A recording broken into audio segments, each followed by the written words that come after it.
Përfaqësuesit politik të serbëve në veriun e Mitrovicës përuruan sot kuvendin komunal të këtij qyteti në bazë të rezultateve të zgjedhjeve serbe të 11 majit që janë kundërshtuar nga institucionet vendase dhe ndërkombëtare në Kosovë. Në mbledhjen e sotme u paralajmërua edhe formimi i parlamentit të përkohshëm serb të Kosovës deri më 15 qershor. Nga Prishtina njofton korrespondenti ynë Besim Abazi. Përfaqësuesit politik të serbëve në veriun e Mitrovicës mblodhen sot kuvendin komunal të këtij qyteti në bazë të rezultateve të zgjedhjeve të 11 majit që organizuan nga Beogradi me gjithë mospajtimin e institucioneve vendase ndërkombëtare në Kosovë. Përurimi i këtij kuvendi shënon fillimin e ngritjes së strukturave paralele administrative serbe në zonat e banuara me pjesëtar të këtij komuniteti. Kuvendi përbën nga deputetët e Partisë Radikale Serbe, e cila mori numrin më të madh të votave në zgjedhjen e 11 majit, si dhe Partisë Demokratike Serbe dhe asaj socialiste. Mbledhja e këtij kuvendi ndoqi modelin e formimit të pushtetit në Beograd i përbën nga partitë e krahut nacionalist.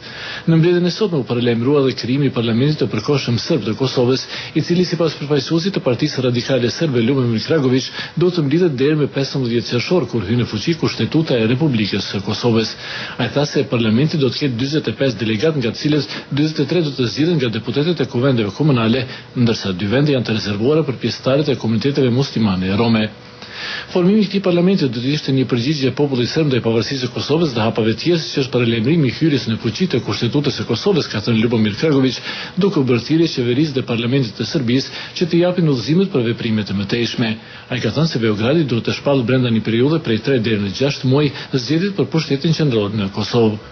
Pjesëtarët e komunitetit serb nuk janë pajtuar me pavarësinë e Kosovës, ndërsa kundërshtimet më të ashpra kanë ndodhur në pjesën veriore të vendit.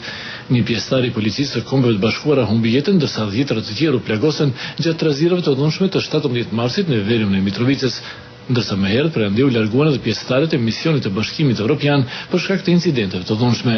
Serbët nuk e pranojnë këtë mision dhe as planin e zotit Marti Ahtisari që parasheh krijimin e 2 komunave në qytetin e ndarë të Mitrovicës, sipas planit për decentralizimin e pushtetit lokal, i cili parasheh krijimin e komunave të reja në zonat e banuara me pjesëtar të komunitetit serb në Kosovë. Për Zërin e Amerikës, Besim Abazi, Prishtinë.